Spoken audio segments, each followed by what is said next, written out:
I didn't wait for his permission to leave. The rejection had already carved its verdict into my chest, clean, public, and irreversible. One moment the mate bond burned with the weight of the moon's gaze. The next, it collapsed into a suffocating silence as my mate turned his back, choosing the pack's laws over our truth. I heard the gasps of pity. I felt the weight of their judgment. But before they could decide my fate, I ran.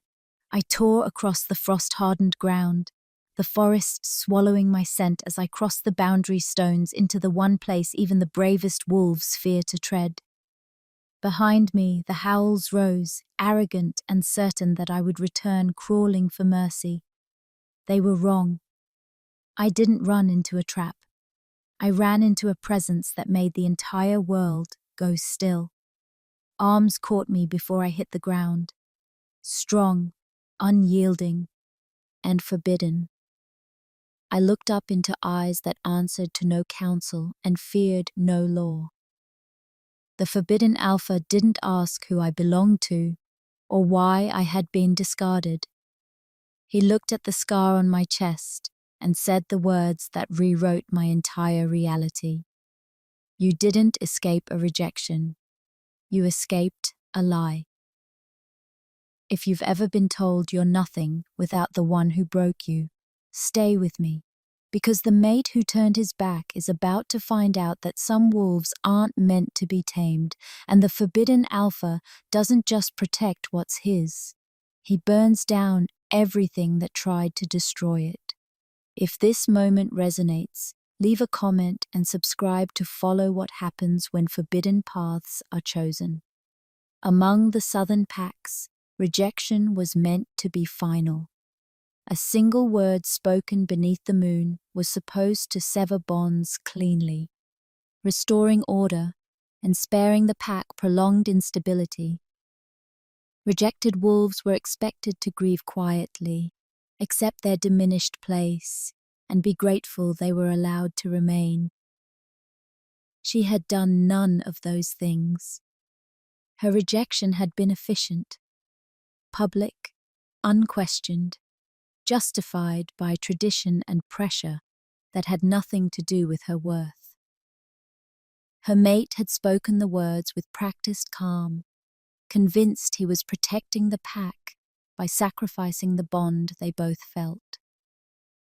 What no one expected was her refusal to stay.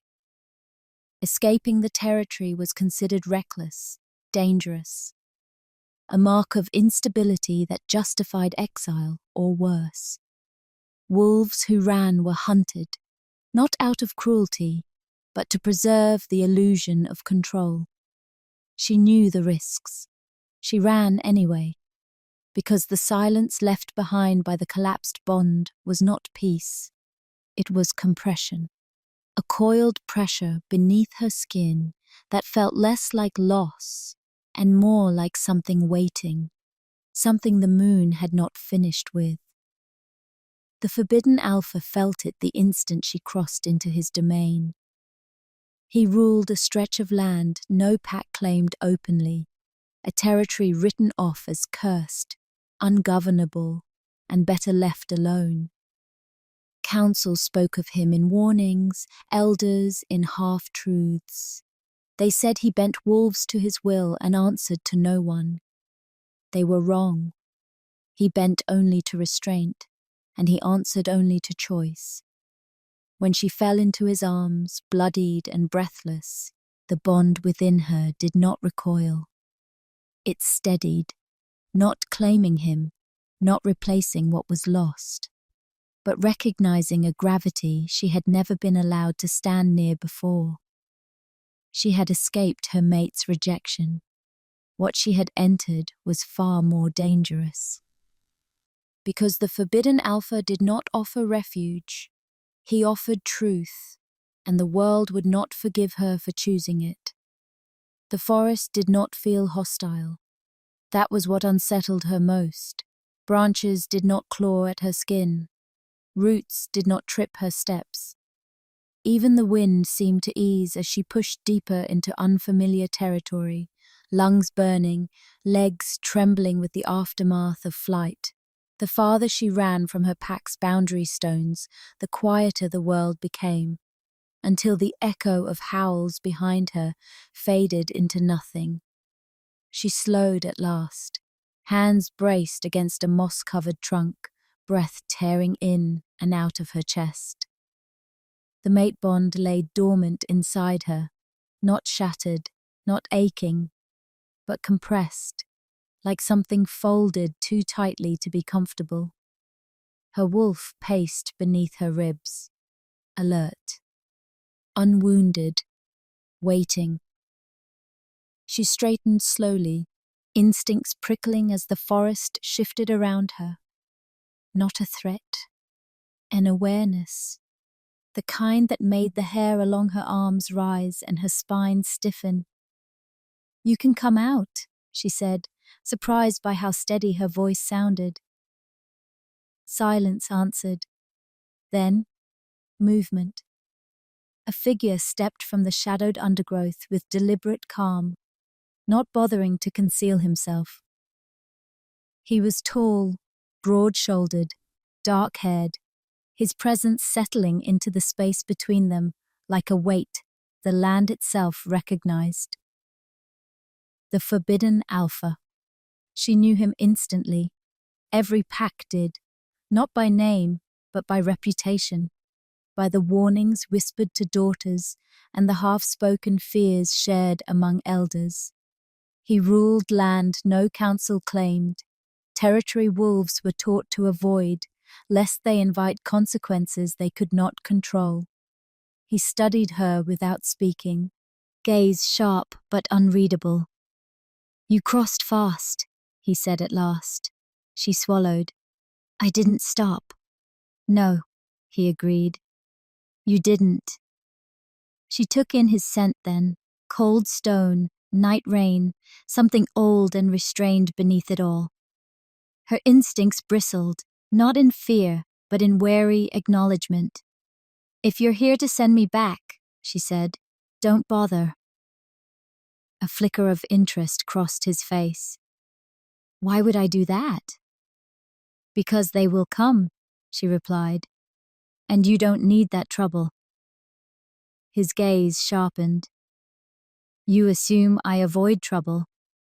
She almost smiled despite herself. A distant howl cut through the trees, angry, commanding, layered with pack authority. Her mate's voice, unmistakable, carried on the sound. The bond stirred faintly in response, testing, probing. The Forbidden Alpha tilted his head, listening. "They're close." "I know," she said quietly. "Then you should keep moving." Her brow furrowed. "You're letting me go?" "I'm letting you choose," he replied. "There's a difference." The forest shifted again, subtle but deliberate, as if paths were aligning themselves around his words.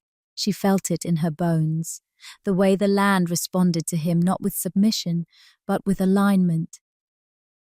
"What happens if I stay?" she asked. His gaze held hers.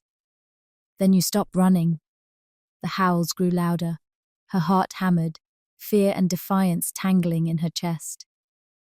Going back meant silence, shrinking, becoming a story others told to justify obedience. Staying meant stepping fully into the unknown. She took a step toward him. The pressure in her chest eased slightly, the bond settling as if approving the direction, even as it remained unresolved. The Forbidden Alpha watched closely, not reaching for her, not claiming space. Waiting. "They rejected you," he said calmly, publicly. "Yes." "Why did you run?" She lifted her chin. "Because staying would have killed me." Something shifted in his expression then, not softness, not pity, recognition. Another howl rang out, closer now, edged with command and expectation. She exhaled slowly. "I'm not going back," she said. The Forbidden Alpha nodded once, Then you're already past the point of no return. He turned, motioning deeper into the forest. Walk. She hesitated only a moment before falling into step beside him, not behind, not ahead. Beside. Behind them, the forest closed in, swallowing her trail as if she had never belonged to the land she fled. Ahead, the forbidden alpha did not slow, and for the first time since the rejection, the world did not ask her to be smaller. They didn't speak as they moved deeper into his territory. The forest shifted subtly with each step the forbidden alpha took, paths clearing, shadows rearranging themselves, the air growing denser and warmer despite the lingering chill of night. It wasn't magic the way Pax described it. It was familiarity. The land knew him. She felt like an intruder and a guest all at once. How far will they follow? She asked eventually, breaking the silence. Until they realize they've crossed a line they can't enforce, he replied without slowing. Or until fear outweighs pride. Her mate's pride would burn bright. She knew that. He would chase not because he wanted her back, but because being defied publicly threatened his authority. They won't stop easily, she said. No, the forbidden alpha agreed, which is why we won't stop here. They emerged into a narrow clearing carved between ancient stone ridges. Moonlight filtered down in pale ribbons, illuminating markings etched into the rock. Weathered, deliberate, old. Not pack sigils, not council law. What is this place? She asked. A crossing, he said. Neutral ground. Her instincts prickled. Between what? Obedience and consequence. The words settled uncomfortably in her chest. He turned to face her then, studying her properly for the first time. Not her injuries, not her scent alone. Her. You're still carrying the bond, he said quietly. Yes, she replied. It didn't break. That wasn't an accident, she frowned. He rejected me. He suppressed it, the forbidden alpha corrected. There's a difference, one that favors power over truth. Her wolf stirred sharply, anger flaring beneath her ribs. That means, she began, that it will resurface, he finished, especially under pressure. Fear threaded through her resolve. Then I'm still tied to him. Tied, he said, is not the same as owned. She swallowed. You're calm about this. I've seen it before. Her gaze snapped to his. With you? Yes, he said simply. She searched his face for elaboration, but he offered none. A low rumble rolled through the ground beneath their feet. Not seismic, not violent, but responsive. The markings along the stone ridge glowed faintly, reacting to their presence. You're not supposed to be here, a voice called from the tree line. Her chest tightened. Her mate stepped into the clearing, flanked by 2 guards. His dominance surged immediately, sharp and demanding, filling the space with the expectation of submission. Step away from him, he ordered, eyes fixed on her. This ends now. The bond reacted violently this time, pain spiking as dormant threads pulled taut. She gasped, fingers digging into her palm as she fought to stay upright. The forbidden alpha moved instantly, not shielding her, but stepping close enough that his presence disrupted the pull. The pressure eased, replaced by a steady counterforce that allowed her to breathe again. Lower your dominance, he said calmly. Her mate laughed harshly. You don't get to command me. The ground pulsed once beneath their feet. Her mate faltered mid-step, surprise flashing across his face as his dominance slid off the clearing like water on stone. "What did you do?" he snarled. "I reminded the land who answers here," the forbidden alpha replied. Her mate's gaze flicked between them, realization dawning. "You think hiding behind forbidden ground gives you leverage? I think you brought a private decision into public space," the forbidden alpha said evenly. "And now you don't like the audience." Her mate's eyes burned as they locked back onto her. "Come with me," he said, voice dropping into the tone that once meant safety. "We can fix this." The bond surged again. Temptation, memory, habit. She stepped forward before she could second-guess herself. "No," she said clearly. The word echoed through the clearing, carried by stone and moonlight alike. Her mate's expression shattered. "You don't get to refuse me." "I do," she replied, voice steady despite the tremor in her hands. "You already did." Silence fell, thick and unforgiving. The forbidden alpha watched her closely, something dark and approving settling in his gaze. "You've made your choice," he said. Her mate backed away slowly, eyes flicking to the glowing stone, to the way the land had aligned itself around them. "This isn't over," he said. "You'll regret this." "Maybe," she said softly. "But I won't disappear." Her mate turned and retreated into the trees, guards scrambling after him. The clearing exhaled. She sagged slightly, adrenaline draining from her body. The forbidden alpha turned to her. "They'll regroup," she nodded. "I know." "And when they do," he continued, "the bond will test you again." Her jaw tightened. "Then I'll be ready." Moonlight intensified overhead, bathing the clearing in silver. For the first time since she fled, she felt the weight of running lift from her shoulders. She hadn't escaped into safety. She had stepped into resistance. The clearing did not release them immediately. Even after her mate's scent faded into the trees, the air remained charged, moonlight clinging to stone and skin alike. The markings beneath her feet dimmed slowly, as if reluctant to sleep again after being disturbed. She realized then that her hands were shaking. The forbidden alpha noticed without comment. He didn't reach for her, didn't offer words meant to soothe. He simply shifted his stance, subtly placing himself where the land's pressure held strongest, giving her space to steady herself without being exposed. "That was the first test," he said at last. Her breath caught. "First?" "Yes."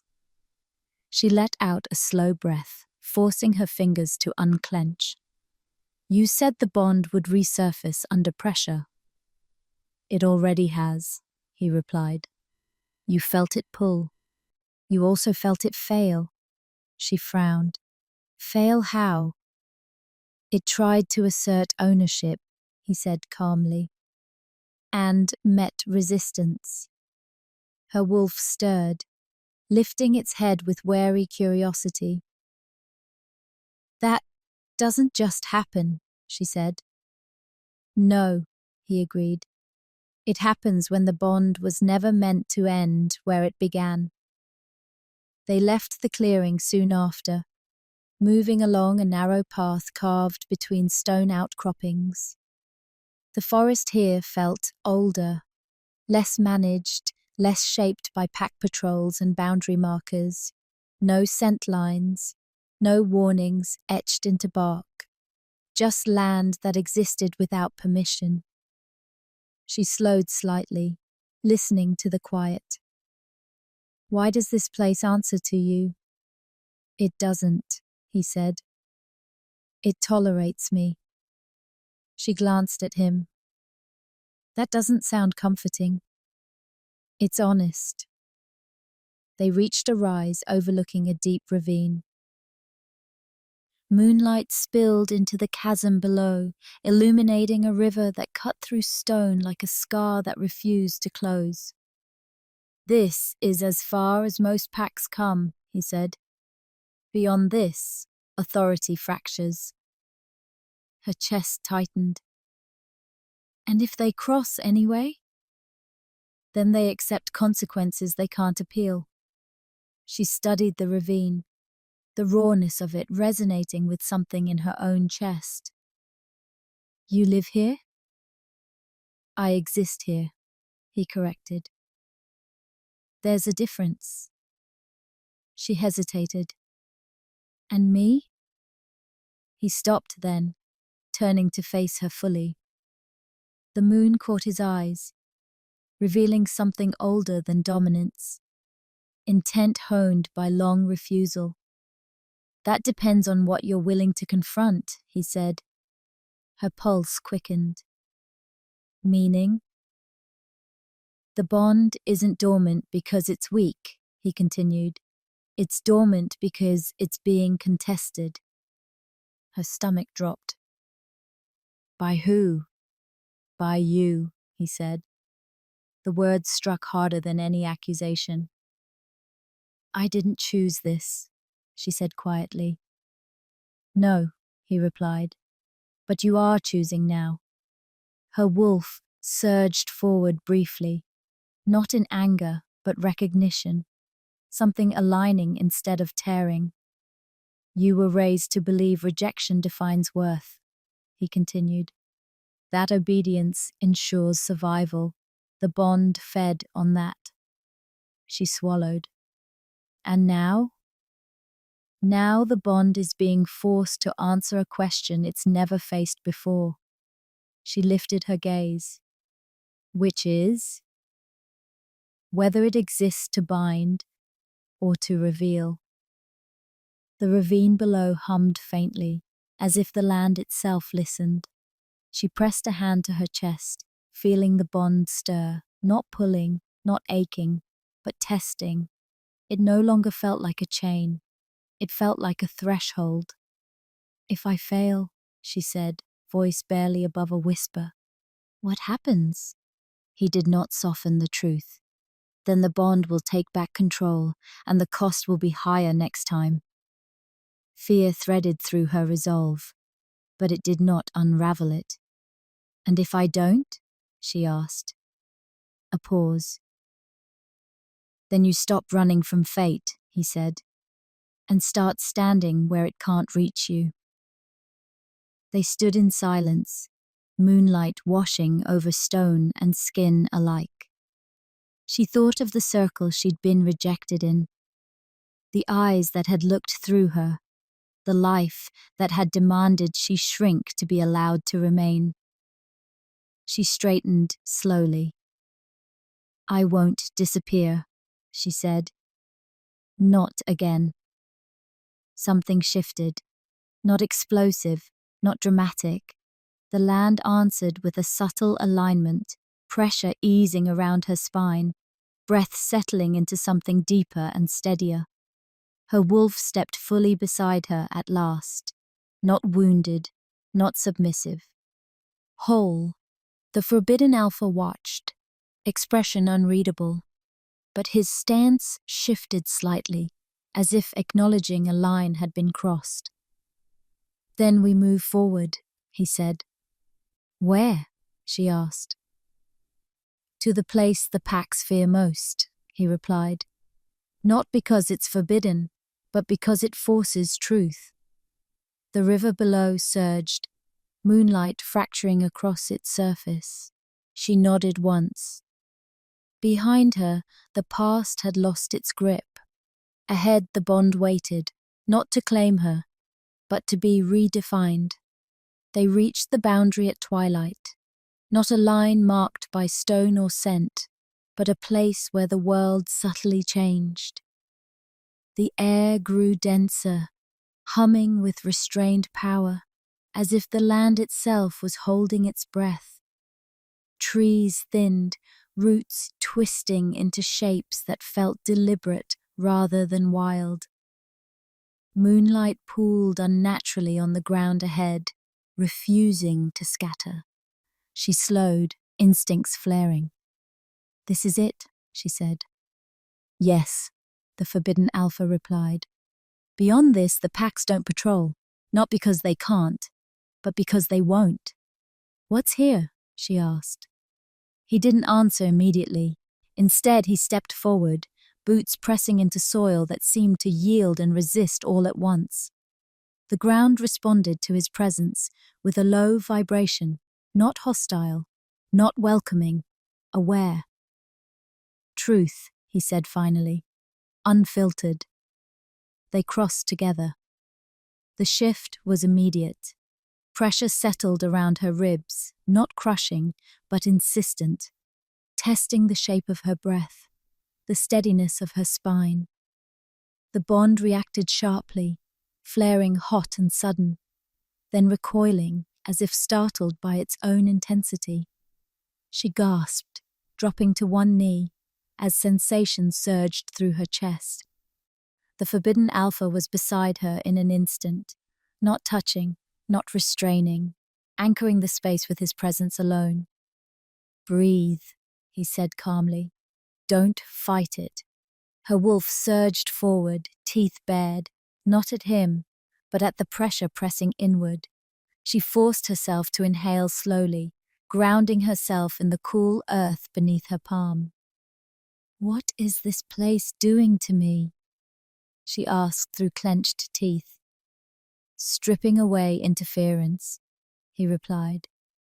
"This land doesn't recognize hierarchy. It recognizes alignment." The bond pulsed again, memories rising unbidden. The mating circle. The way her mate's scent had once calmed her, the sharp public moment of rejection that followed, her vision blurred. "No," she whispered, "I won't relive it." "You won't," the Forbidden Alpha said firmly. "You'll confront it." The pressure peaked, then shifted. Instead of pulling her backward, the bond turned inward, coiling tightly, searching for something to latch onto that no longer existed. The absence was startling.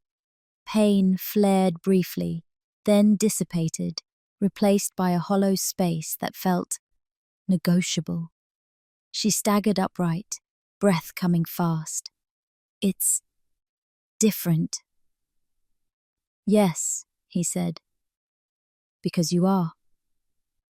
A figure stepped from the trees. Then another. Wolves emerged cautiously, not in formation, not wearing pack colors. Individuals, rogues, outliers, those who had stepped away from obedience without fully knowing where they would land. They watched her with wary curiosity. "She's the one," a woman murmured quietly. "The rejected mate." The words landed, but did not wound. Her shoulders squared. "I'm not here to replace anything," she said evenly. "Or anyone." The group exchanged glances. The Forbidden Alpha remained silent, deliberately so. One of the wolves, a broad-shouldered man with silver threaded through his hair, stepped forward. "Then why bring her here?" "She came," the Forbidden Alpha replied. "I didn't lead." All eyes turned to her. She swallowed, feeling the weight of their attention. Not judgmental, but expectant. "Because I won't disappear quietly," she said. "And because I won't be claimed just to be protected." A murmur rippled through the group. "You're challenging the bond," the silver-haired wolf said. "I'm redefining it," she corrected. The ground beneath them hummed softly, as if approving the distinction. Her mate's howl echoed distantly then, frustrated, enraged, unmistakably close. The sound pierced the gathering, dominance flaring instinctively among the wolves present. The forbidden alpha stepped slightly closer to her, not touching, not shielding, supporting. "They followed you," someone said. "Yes," she replied calmly, "and they'll keep coming until they realize I won't fold." The bond surged again, testing, probing, then pausing. For the first time, it felt uncertain. "What happens if it breaks?" she asked quietly, more to herself than anyone else. The forbidden alpha answered without hesitation. "Then it does so on your terms." The group shifted, tension threading through the air. Her mate's voice rang out from the edge of the territory. "This ends now." He emerged from the trees, flanked by guards, dominance slamming outward with all the authority he could muster. The land resisted immediately, pressure thickening, refusing to yield. "You don't belong here," he snarled at the forbidden alpha. "And you," his gaze locked onto her, "you're done running." She stepped forward before fear could root her in place. "I stopped running the moment you rejected me," she said clearly. "What you're chasing now is control." His expression twisted. "You're nothing without the bond." The bond flared violently at the insult, then stilled. She felt it then, not a snap, not a tear, a choice. She lifted her chin. "Then watch me be nothing you can own." The ground surged once, power aligning around her stance. Her wolf stepped fully forward beside her, no longer tethered to his dominance. Her mate stumbled back, shock cutting through his fury. "What did you do?" She met his gaze steadily. "I stopped waiting for permission to exist." Silence fell, heavy, irrevocable. The forbidden alpha watched her with something fierce and restrained burning in his eyes. The bond did not break. It released. The silence after the release was unlike anything she had ever known. Not the hollow quiet of loss, not the ringing aftermath of pain. This was space, wide and unclaimed, stretching outward from her chest, as if something long compressed had finally been allowed to expand. Her mate stared at her as though she had become unrecognizable. The dominance he pushed outward faltered again, breaking against the land's resistance and returning to him, distorted, unstable. For the first time since she had known him, uncertainty flickered across his face. "You don't get to do that," he said hoarsely. "The bond isn't yours to redefine." She felt the truth settle into her bones before she spoke it. "It never belonged to you alone." A low murmur rippled through the gathered wolves. Not approval, consideration. The silver-haired rogue stepped forward, eyes narrowed with interest. "The bond didn't sever," he observed. "It stepped back." The forbidden alpha inclined his head slightly. "Because it was never meant to function as a leash." Her mate's jaw clenched. "This land is warping her. You're corrupting what the moon ordained." The forbidden alpha's gaze hardened. "The moon doesn't ordain submission. Pacts do." That struck harder than any blow. Her mate took a step forward, and the ground answered with a sharp surge of pressure that forced him to halt mid-stride. He staggered, breath hitching as the territory rejected his advance. "Enough," the silver-haired wolf said firmly. "You've crossed into ground that doesn't answer to you." Her mate rounded on him. "You would side with this?" "I would side with truth," the man replied. wherever it shows up. Her mate's gaze returned to her, something raw and desperate bleeding through the fury. I didn't reject you because you were worthless, he said. I rejected you because you were disruptive. You wouldn't settle. You questioned everything. She felt no anger at the admission, only clarity. You didn't want a mate, she said softly. You wanted stability. He flinched as if struck. And I won't apologize, she continued, voice steady, for refusing to disappear so you could feel secure. The words seemed to take something final from him. His shoulders sagged, dominance collapsing inward as realization set in. Not regret, but loss of control he would never reclaim. The bond stirred faintly then, not in pain, not in longing. A quiet acknowledgement of an ending that did not require destruction. The forbidden alpha spoke again, voice calm, but carrying unmistakable authority. You came to retrieve something you thought you owned. You leave knowing you never did. Her mate laughed bitterly. You think this ends anything? No, the forbidden alpha replied. It begins something you can't stop. A distant howl answered from the ravine below. Then another. Not pack calls, not commands, responses. The rogues shifted, attention drawn outward as shapes emerged from the shadows. Wolves who had watched from a distance, drawn by the disturbance, by the alignment of power that did not demand obedience. Her chest tightened, not with fear, but weight. They're coming because of her, one of the rogues murmured. Yes, the forbidden alpha said, and because the ground answered. Her mate backed away slowly, eyes darting between the growing group and the land that refused him. This isn't finished, he said, voice stripped of certainty. The councils will hear of this. Let them, she said calmly.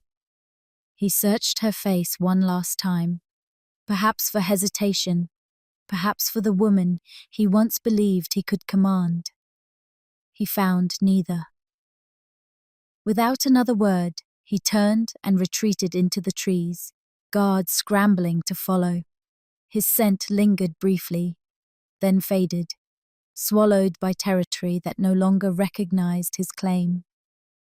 The tension did not break immediately.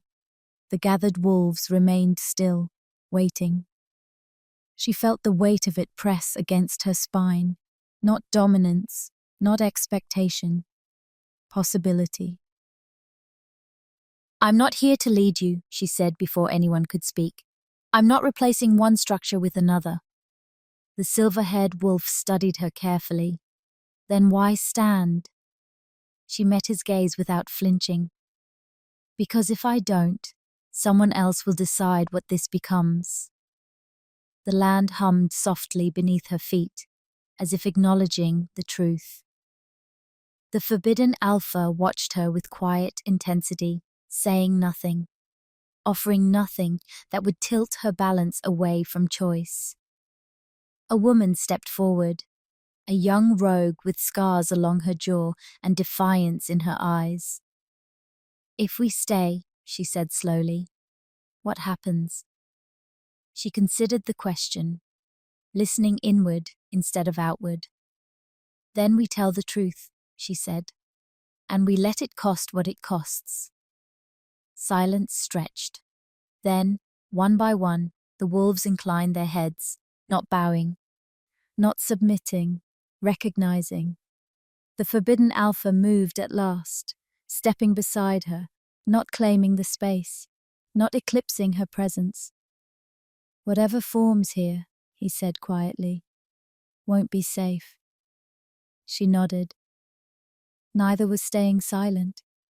Moonlight broke fully through the thinning clouds, illuminating the gathering in silver and shadow alike.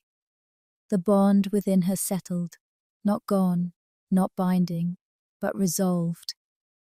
She hadn't escaped into protection. She had stepped into consequence, and for the first time in her life, she was ready to meet it.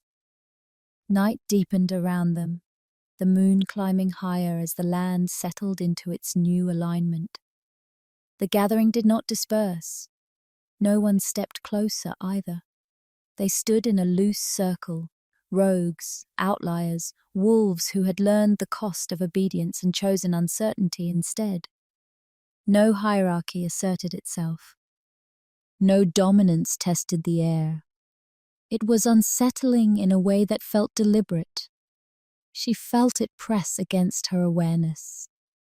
This was what came after defiance. The forbidden alpha shifted first, not to command, but to signal movement. "This place won't hold them long," he said quietly. "Too many instincts pulling in too many directions." The silver-haired wolf nodded. "Then where?" The forbidden alpha's gaze moved, not to the land, not to the moon, but to her. Every instinct in her flared at once. "I won't decide for anyone," she said immediately. "Good," the forbidden alpha replied. "Then don't." He turned slightly, addressing the group without raising his voice. "There's ground farther north, older than pack borders. It doesn't respond to dominance easily." "Neutral?"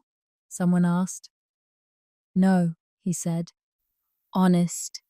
A low murmur rippled through the wolves, not fear, not eagerness, calculation. Her chest tightened as the weight of choice pressed closer. She had stepped into consequence. Now consequence wanted shape. "If we move," the scarred woman said slowly, "we won't be able to go back." The silver-haired wolf snorted quietly. "Most of us already can't." Silence followed, heavy, true. She drew a steadying breath. "I won't promise safety," she said, "and I won't promise protection." Several heads lifted, eyes sharpening. "I can't," she continued, "because the moment I do, I become what we ran from." The forbidden alpha watched her intently, something dark and approving in his stillness. "What I can promise," she said, "is ground that doesn't disappear when you speak.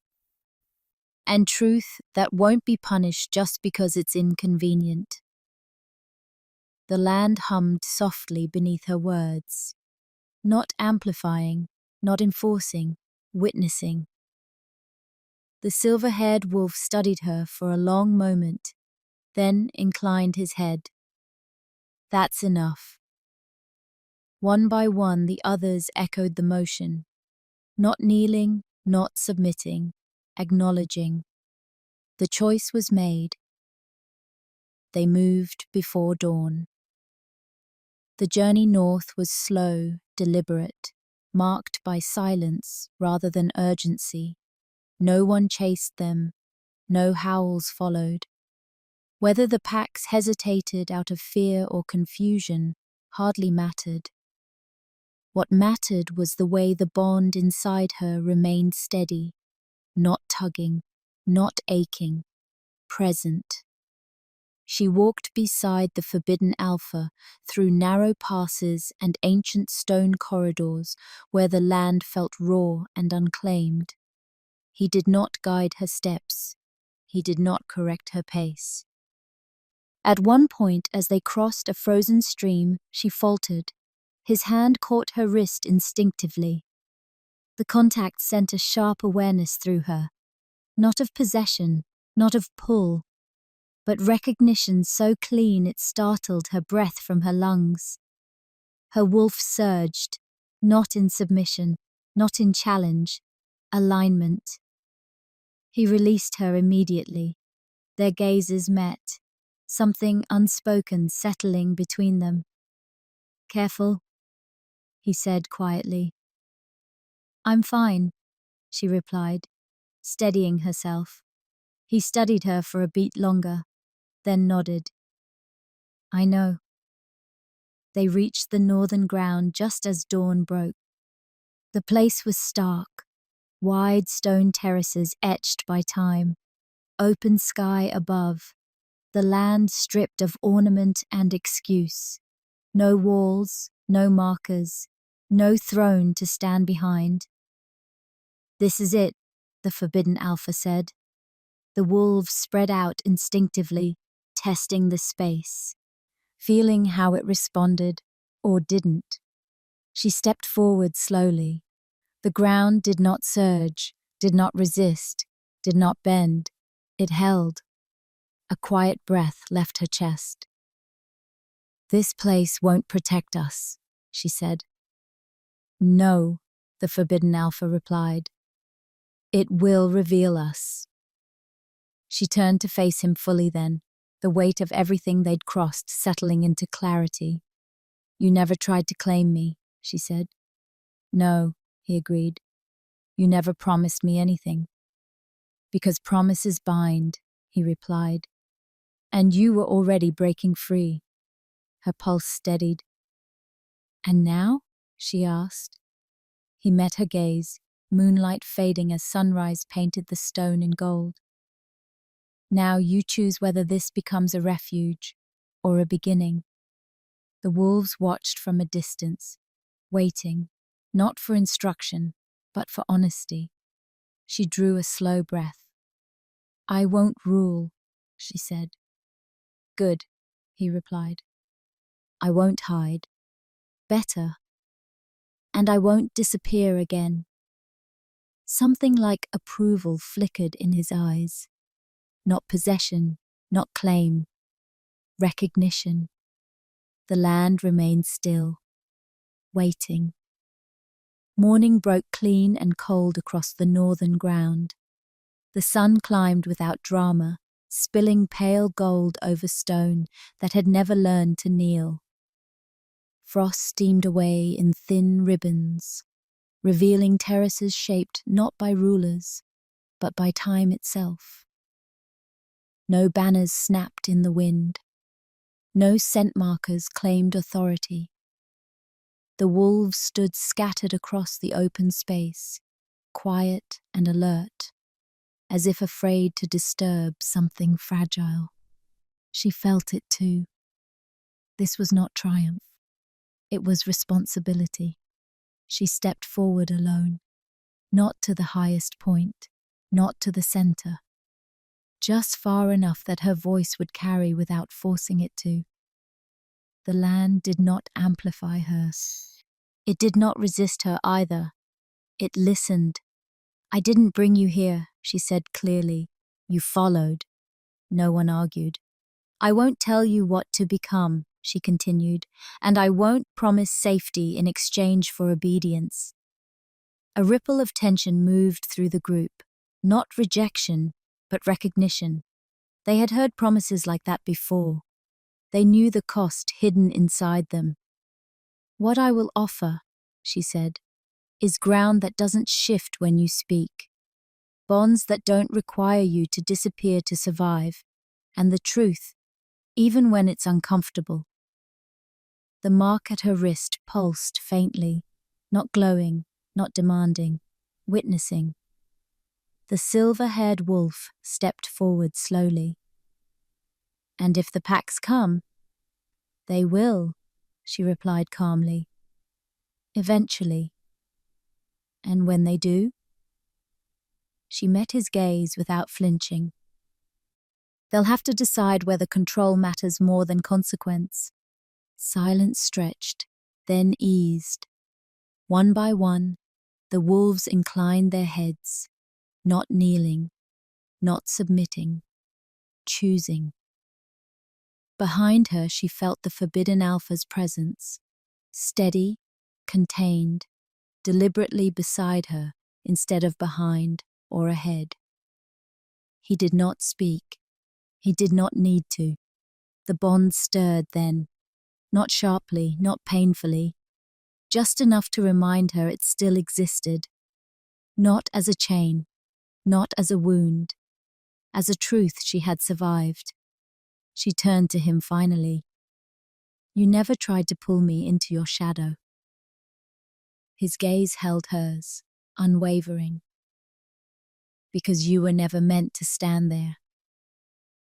And you? She asked quietly. What happens to you now? A pause. I stay where I am, he said, until I'm no longer needed. She studied him, then shook her head. That sounds like another way of disappearing. Something flickered in his eyes. Surprise, perhaps? Or something closer to being seen? Stay, she said simply. Not as a ruler, not as a refuge. Then as what? He asked. She considered the question, listening inward instead of outward. As someone who walks beside me, she said, until one of us chooses differently. The land held its breath, then slowly, it settled. Not in approval, in acknowledgement. The forbidden alpha inclined his head, not in submission, not in claim. Agreement. The wolves began to move then, not gathering, not forming ranks, talking quietly, testing space, choosing where to stand. The beginning of something that would not be clean or easy or safe, but it would be theirs. She looked out over the open ground, the sky vast above her, the future unshaped and waiting. The mate who had rejected her would tell his story. The councils would whisper theirs. Let them. She had stopped running. She had stepped into consequence and survived. Not because she was rescued, not because she was chosen, but because she chose herself. She escaped her mate's rejection, not to be claimed by another, but to stand on ground that could not bend her, beside the forbidden alpha who never asked her to.